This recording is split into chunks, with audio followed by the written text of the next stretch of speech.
මම මේ දේ ඇහුවා කියලා ඔය වැරදි හිතන්න එපා. ඔයා මොන උත්තරේ දුන්නත් මට පුළුවන් ඒක අමතක කරලා ඔයත් එක්ක වැඩ කරන්න.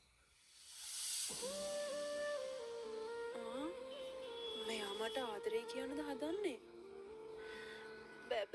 බෑ. ඒක නම් වෙන්න දෙන්න බෑ. මං ජුලි බුලිත් එක්ක හිතින් එන්ගේජ් වෙලා ඉන්නේ. මොනවද ඔච්චර කල්පනා කරන්නේ? නෑ මුකුත් නෑ.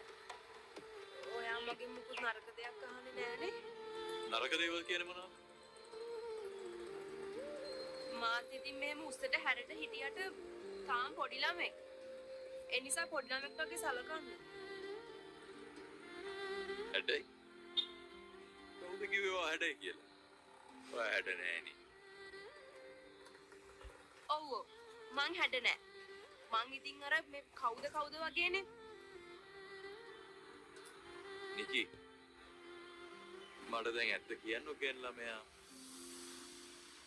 ඔයා අපේ ඩිසයින්ස් කාට හරි යවුවද? අනේ දෙයියනේ. මම මේ කියව කේසර සර්ට විතරනේ. කේසර සර්ට එක යව්වෙත් කේසර සර් කිව්ව විදියට ඒක ආදිට උදව්වක් වෙන හින්දානේ. මොනවද කල්පනා කරන්නේ? මට ඇත්ත කියන්න. ඔයා කාට හරි මේක යවුවද? ඇයි මගෙන් එහෙම අහන්නේ?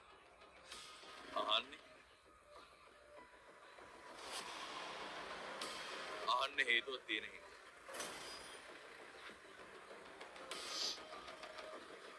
මන් දන්නේ මෙච්චරයි. මං මේ ආයතනයට හානියක් වෙන්න කිසිම දෙයක් කවදාවත් කරන්නේ නැහැ. එතනින් එහාට මගෙන් අහන්න එපා.